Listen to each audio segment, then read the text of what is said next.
Very good morning. So, I'm happy to honor Nagababu sir as our part of the family. So, he's not a part of the family. He's a wonderful person and wonderful human being. So, he's always guided me in the right path. So, I'm very grateful to our entire Gold management team is heartily welcome, Sir Nagababu sir. So, our intention is very clear. Don't sell, save your gold. Thank you. First of all, hearty congratulations to Bharat sir and great thanks to Nagbabu sir. నేను ఈ add చేయాలని Bharat sir నాకు చెప్పినప్పుడు ఎవరైతే బాగుంటుంది personality నాకు brand అంబాసిడర్గా అన్నప్పుడు I and Bharat sir discussed ఎవరైతే బాగుంటుంది అన్నప్పుడు he only told Nagababu sir అయితే బాగుంటుంది అని అన్నప్పుడు ఐ జస్ట్ ఫాలోడ్ విత్ కల్కి గారితో నేను ఒక వన్ ఇయర్ నుంచి నాగబాబు సార్ గురించి అంటే ఆయన ఇప్పుడు యాడ్స్ కానీ పాలిటిక్స్లో ఇంట్లో ఉన్నప్పుడు నేను 1 ఇయర్ నుంచి ట్రావెల్ అవుతున్నాను. సో అట్ లాస్ట్ సార్ నాకు నేను చేస్తానని చెప్పినప్పుడు నేను చాలా హ్యాపీ ఫీల్ అయినాను.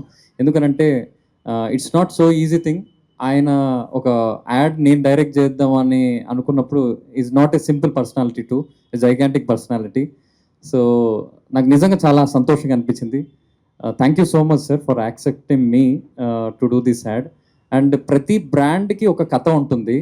ఆ కథ అది వెనక గురించి చెప్పినప్పుడు భరత్ సార్ అసలు ఇంటర్నల్ కాన్సెప్ట్ ఏంటి అని తెలుసుకున్నప్పుడు నాగబాబు సార్తో కూడా కాన్సెప్ట్ చూసిన తర్వాతనే యాక్సెప్ట్ చేశారనమాట. ఆయన అంటే వాట్ ఎగ్జాక్ట్లీ వెనక గోల్డ్ డూ అనేది తెలుసుకున్న తర్వాతనే నాట్ ఈజీగా ఏదో కమర్షియల్ యాడ్స్ కదా అందరిలాగా చేయలేదు ఆయన. ఇది ఏదో ఉపయోగపడుతుంది జనాలకి సమాజానికి అని తెలుసుకున్న తర్వాతనే he came into this board అనమాట. So thank you so much sir. చాలా తక్కువ మంది అరుదుగా ఉంటారు చూజీగా సెలెక్ట్ చేసుకునే actors. So in that meanwhile I'm so honour to do this ad. Thank you so much for giving this opportunity sir. నన్ను first Deepak approach అయ్యారు 1 year నుంచి.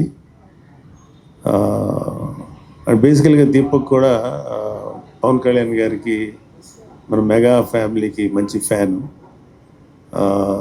సో దీపక్తో ఫస్ట్ మాట్లాడినప్పుడు ఏమో చిన్న కుర్రోడ్లా ఉన్నాడు, ఎలా చేస్తాడు ఏంటో, సరే ఏదైనా చేద్దాంలే ఎప్పుడన్నా నీకు ఏదన్నా అనిపించినప్పుడు చెప్పు దీపక్ అన్నాను. సరే ఈ ప్రోడక్ట్ తీసుకొచ్చారు. భరత్ ఆ సందర్భంలో పరిచయం అయ్యారు. భరత్ నాకు ఈ మధ్యనే పరిచయం అయినా is a good man and energetic and innovative. పైగా ఈ బెనకా గోల్డ్ ఈ గోల్డ్ వ్యవహారంలో ఈ బిజినెస్లో 11 ఏళ్ళ అనుభవం ఉన్న వ్యక్తి. సో ఇప్పుడు మళ్ళీ ఆఫీసు రెనోవేట్ చేసి ఒక చిన్న గెట్ టుగెదర్, ఒక చిన్న మీటింగ్ లాగా ఒక ప్రెస్ మీట్ పెడదామన్నప్పుడు నేను చాలా సంతోషంగా వచ్చాను. Is very good young entrepreneur. ఈయన అంటే యూజువల్గా ప్రతి మధ్యతరగతి కుటుంబాల్లోనూ గోల్డ్ అనేది చాలా వాల్యుబుల్ థింగ్ అనమాట. అంటే ఇమ్మీడియట్గా గోల్డ్ ఏదో ఒకటి రూపంలో ఉంటే, అంటే even poorest of the poor కూడా ఎంతో ఒక చిన్న కాసు బంగారం అన్న దాచుకుంటారు. ఎందుకంటే అది ఎమర్జెన్సీలో అది ఒక వాళ్ళకి ఏదైనా అవసరానికి ఆదుకుంటానికి బ్యాంకులు లేకపోతే ఇంకెక్కడ ఫిక్స్డ్ డిపాజిట్లు చేసేంత డబ్బు ఉండదు. సో మన ఇండియన్ కల్చర్లోనే బంగారం అనేది ఒక part of the culture. So plus both అది కమర్షియల్ అంటే వాళ్ళకి ఆర్థికంగా కూడా ఆదుకోవటానికి ఆ బంగారం తాలూకు వాల్యూ ఉన్నది. సో బంగారం కొంచెం ఉన్నప్పుడు పిల్లలు పెళ్ళిళ్ళు చేయాలన్నా తాకట్లో పెట్టడం, తాకట్లో పెట్టిన తర్వాత ఒక్కొక్కసారి విడిపించుకోలేని పరిస్థితులు వస్తాయి. అంటే తనతో మాట్లాడినప్పుడు అంటే నేను దీనికి ఒక బ్రాండ్ అంబాసిడర్గా చేశానే తప్ప దాని డీటెయిల్ ఏది కొన్ని అయితే భరత్ చెప్పారు ఎలా చేస్తారేంటో, అది నాకు కొన్ని నచ్చినాయి. ఎందుకంటే ఒక్కొక్కసారి విడిపించుకోలేని పరిస్థితిలో ఇప్పుడు ఒక ఎక్స్ అనే కంపెనీలో గోల్డ్ ఉంది, విడిపించుకోలేరు. వాళ్ళు ఏంటంటే కొంత టైం చూసి దాన్ని సేల్ చేసేస్తారు.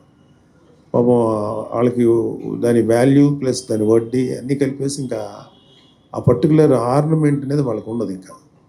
సో ఇక్కడ భరత్ లాంటి వ్యక్తులు ఇంకా ఇలా చాలా ఆపరేషన్లు ఇది ఒక భాగం అనుకుంటా. వీళ్ళు ఏంటంటే ఆ గోల్డ్ వీళ్ళు తీసుకొని ఎవరైతే గోల్డ్ ఓనర్స్ వాళ్ళకి ఇన్ఫార్మ్ చేసి యూజువల్గా ఏంటంటే ఒకేసారి కట్టలేరు కొంతమంది. దాన్ని ఇక్కడ తను ఇన్స్టాల్మెంట్ బేసిస్లో వాళ్ళకి అవకాశం ఇచ్చి ప్లస్ ఆ పర్టికులర్ డే, ఎందుకంటే ఒక 5 ఏళ్ళ క్రితం 3 ఏళ్ళ క్రితం పెట్టిన గోల్డ్ ఇవాళ వాల్యూ పెరిగింది. మనందరికీ వాళ్ళ గోల్డ్ వాల్యూ అంటే తెలుసు. సో ఆ వాల్యూని కూడా కౌంట్ చేసి ఇన్స్టాల్మెంట్ చేసుకునే అవకాశం ఇచ్చి ఆ గోల్డ్ని తీసుకోవటం అనేది మంచి ఆలోచన. అది నాకు నచ్చింది. సో దానికి సంబంధించినటువంటి ఒక యాడ్ యాక్ట్ చేశాం.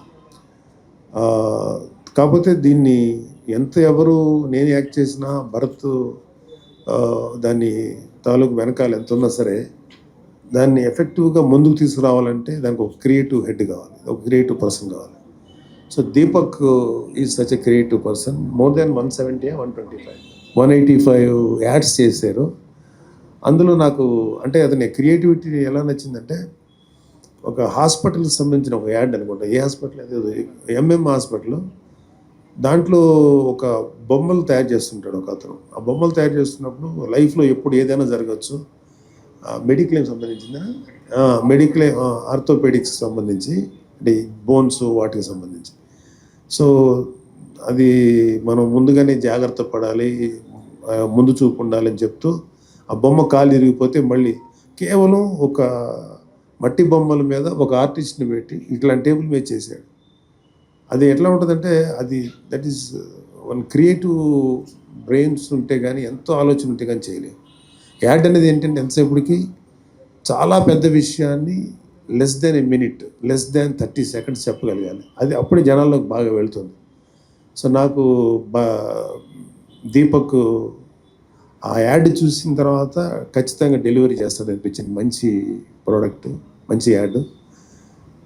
దీనిలో నాకు బాగా నచ్చినది ఏంటంటే వీళ్ళ గోల్డ్కి సంబంధించి బంగారం అనేది ఒక కూతురికో లేకపోతే ఎవరికైనా పెళ్ళిళ్ళకు పెట్టేది. అది మియర్ బంగారం కాదు, ఇట్స్ ఎ మెమరీ.